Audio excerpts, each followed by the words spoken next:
from yourself in that game the other night and reviewing the LSU game? Yeah, it was obviously that was a tough loss.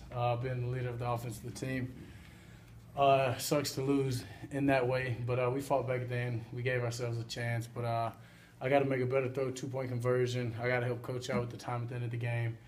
A lot of small things that just build up, and that's the frustrating part about that loss.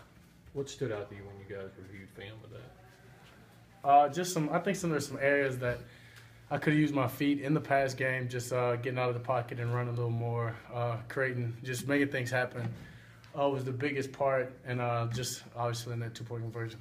You talked about using your feet. Danny mentioned it's kind of like a fine line this year when you can run and when you can pass. I mean, how are you trying to decide that this year? Because it seems like you're trying to pass more, obviously, than run the ball. I mean, yeah.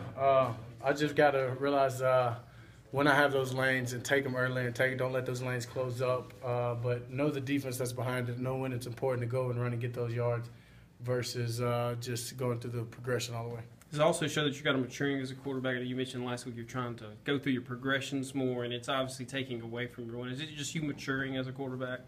Yeah, I guess. I don't know if it's necessarily taking away my running ability or me running the ball more. It's just something I need to be more aware of going into the future to help this team out. How did the protection change in the second half? It seemed like it was a little better. I mean, yeah, they just I think the guys just kind of stepped up and just manned up a little bit and made some better blocks. But, I mean, we didn't change anything in the protection scheme or in that standpoint. The guys just did better jobs winning their one-on-one blocking. Kind of looking ahead to this week, how excited are you to kind of maybe hopefully get to see some of those guys behind you, get a chance to take, Nick and Elijah get some reps in a live game? Oh, yeah, I mean, it's exciting. We're not taking them lightly. Don't take any opponent lightly. But it's a game we should win, and so I'm excited if they get the chance, what they'll do and how they'll play in front of the crowd. Coach Mullen mentioned on Monday about Duranye being doubled on the single receiver side. You moved him around and kind of opened some things up. What were you seeing from LSU once you made that adjustment?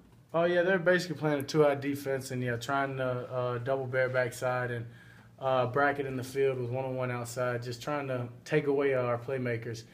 And, we just moved around, got different guys in different positions to get them open, and they had a hard time with that. And we just got our tempo going, really, and just got in the rhythm and gelled together finally there at the end and made a run for it. It kind of felt like you guys really found the rhythm for the first time this season. I mean, is this something you guys can build on going into Saturday? Oh, yeah, definitely.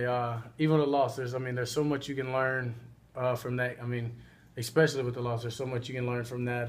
But us coming together right there in the end, offense really just filling itself and gelling together, being on the same page, protection, receivers, everything.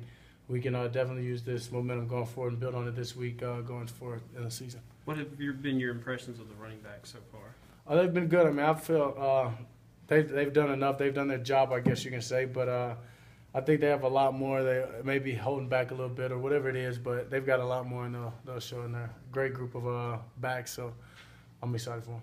Did you anticipate going to the tight end position as much as you have so far through a couple of games this year, a couple of touchdowns the first game, and I think Gus had 7 or 8 receptions on Saturday? That's just part of our offense. Last year Malcolm Johnson had a lot of success at the tight end position. So, it's just part of our offense, the way things match up. And when you spread out, you're going to leave backers with tight ends, and that's a mismatch that we want to take advantage of, and we did so this week. What do you like